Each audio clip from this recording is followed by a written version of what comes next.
Case number 1 is a very recent case from April 2022, I think. The history was a 69-year-old woman who came for screening. She was asymptomatic. She had no family history of breast cancer, and it was her last round of screening in Germany. As you might know, we have biannual screening in Germany from 50 to age 69, so this would have been her last round of screening. Next, please. This is the original screening exam. Our screening program is based on FFDM screening mammographies. And what you can see on the right side in the outer upper quadrant is a well-rounded mass. Next, please.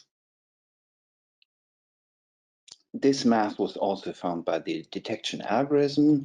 We enlarged it a little bit so you can see it better. The lesion score in CC was 45%, the overall K-score 58%, and if you go to the next, you can see the same in OBL. A lesion score in MLO is 24% only, and it's a quite well-rounded lesion. If you go to the next slide. So what did we have? The patient was screened with FFDM. It was a well-rounded mass identified. There were no speculations and it had smooth margins. Typically, this might or would have been classified as a BI-RITS 2. In fact, one of the readers did categorize it as a BI-RITS 2. The other one went to send it to consensus.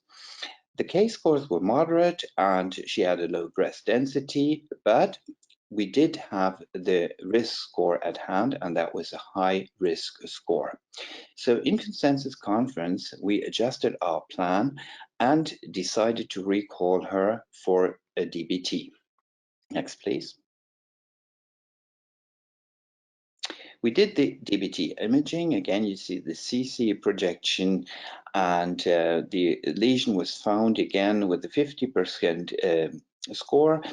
You could even think it would be like an intramammary lymph node with a small hilus in that. And if you go to the next, you see the same in OBL. Here the lesion score is 45%, overall K-score 69%. Next, please.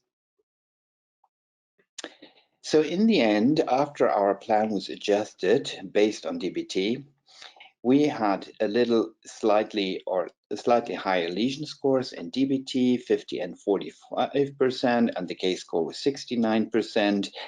So still based on that high risk on the FFDM, we decided to do an ultrasound and a biopsy, and I show you the images. Next, please. On the left side, you can see the ultrasound. It's a well-rounded mass, still not so typical for a breast cancer. We did the biopsy and a clip marking you can see on the right side. Next, please. So what's the conclusion about iCAD's complete breast AI suite's impact on our clinical workup? First of all, I summarize. It was a density A. Profound AI for FFDM had a lesion score in RCC 45%, a lesion score in MLO 24%, and the K-score was 58%. Profound AI risk, the 2-year risk for FFDM, the score was high, 1.43, compared to the average risk at that age, 69, of 0.82%.